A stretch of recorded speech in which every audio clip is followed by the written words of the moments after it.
Hi, Steve Kaufmann here.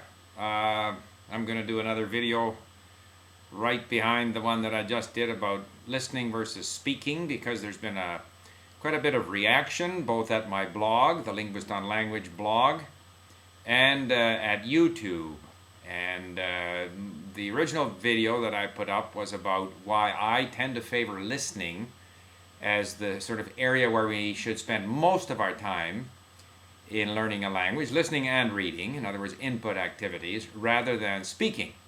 And so I had a variety of reactions, and I'm going to, I've got them listed out here, and if I can read my writing, I'm going to comment on them all.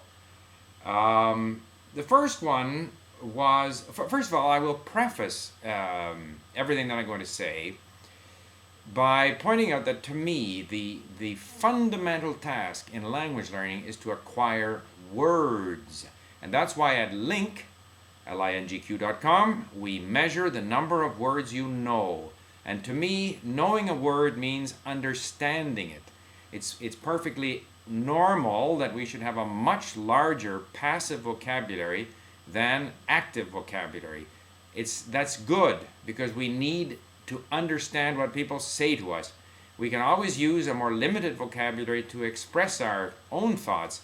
But if we don't understand the words that people are using in our reading or our listening, then we are going to have a very tough time. So, passive vocabulary, that's the key. That's what I like to build up. And I know that eventually some of these will convert into active words. And probably I need to use them for them to become active. Also, some people say, well, it's not words, it's phrases or it's chunks.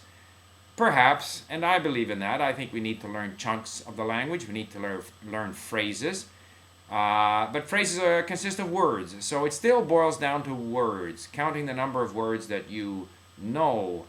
I'm not a big believer in the idea of saving a bunch of sentences, because to me every sentence is different, unique. I do like studying phrases. But whether it be sentences, which some people prefer, or phrases, we're talking about words. You need to know words. So, now, some of the issues that came up. Some people like the idea of speaking from the beginning. And there are a number of people on the internet who have quite a following, like Moses McCormick, and of course Benny, and now Vince here at Street Smart. And there are other learners who tell me that they really like, systems like Pimsleur or Michel Thomas because they get you speaking early. Personally, I don't think it's very important to speak early. What matters is how soon do you reach a level that I would call fluency. Because that's my goal typically, fluency. I want to get there as quickly as I can. Fluency does not mean being able to say, hello, how are you, where's the bathroom, can I have a beer? Or may I have this dance? Although those are useful things to know how to do, and you can get there pretty quickly. Fluency to me is the ability to express yourself comfortably on a number of subjects, in particular subjects that you're familiar with. I can't discuss automobile mechanics in a number of languages, but most of the subjects that I'm familiar with, I can discuss in the languages that I claim to be fluent in. To become fluent, you need to have a lot of words, because fluent implies conversation, dialogue. It implies understanding what the other person is saying. So whether after 1 or 2 or 3 months I can say something in the new language doesn't really matter to me. Obviously, if I'm in a place where native speakers of that language are readily available, I will attack them with whatever I have. And just for fun, because it's fun. We want to try stuff out. But the vast majority of my learning time, and this was the case when I lived in Japan, was spent listening and reading and building up my vocabulary so that I can understand what people say to me. So, those people who are more concerned about speaking early, they will like Pimsleur or Michel Thomas because they get you saying things. Whether that takes you to where you're going to be fluent is another question. I think a lot of people are uncomfortable being in that sort of situation of uncertainty in the language. It's not clear. I can't pronounce it properly, I make mistakes, I can't express myself. And so therefore they want to have a little more certainty.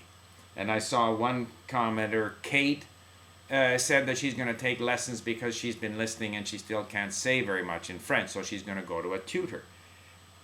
To me, if I followed her argument, or not her points, and then Damien came in with some suggestions of various sources of learner content, and Damien said he was on Assimil for 6 months, and Kate said she'd been listening for I don't know how many months, but many, many months, and Damien recommended, various learner items. Well, me personally, after 2 months, I don't want to be on learner content. After 2 months, I want to be on stuff of interest and challenging myself and listening repeatedly if necessary. And everything that I listen to, Victor said, well, how do you learn if you just listen? Well, yeah, everything you listen to, you've got to read. And therefore, until I am very good, I can't access podcasts for which there are no transcripts. And that's why at Link, all of our content has both audio and transcripts. And then I work the transcripts. In the old days, I used to use readers with wordlets. Now I use on Link our dictionaries, and I save the words and review them in flashcards. So that the listening that I'm listening to now for enjoyment and out of interest after the first couple of months, that's what's driving me to increase my vocabulary. A couple of other comments. Shadowing, I don't do shadowing. A lot of people swear by it. That's fine, and people have their own ways of learning. I listen because I find the subject interesting. The first 2 months, I'm forced to listen to less interesting content, although we have at Link some beginner content that's paralleled in all 10 languages, and I spent a good part of 2 months listening to Who Is She?, a story in 26 episodes in Russian, where I knew what the story was in English, and I saved words and phrases. So the first 2 months you're listening to boring stuff. But beyond that, I'm listening for meaning. So I'm not interested in shadowing. I'm listening for meaning, and then I'm reading, and then I'm saving the words and reviewing them in my flashcards. Another person asked, do you vocalize? Yes, I vocalize, sub-vocalize in foreign languages. I think we all do it until we get so fluent in that language that we can read it like our own.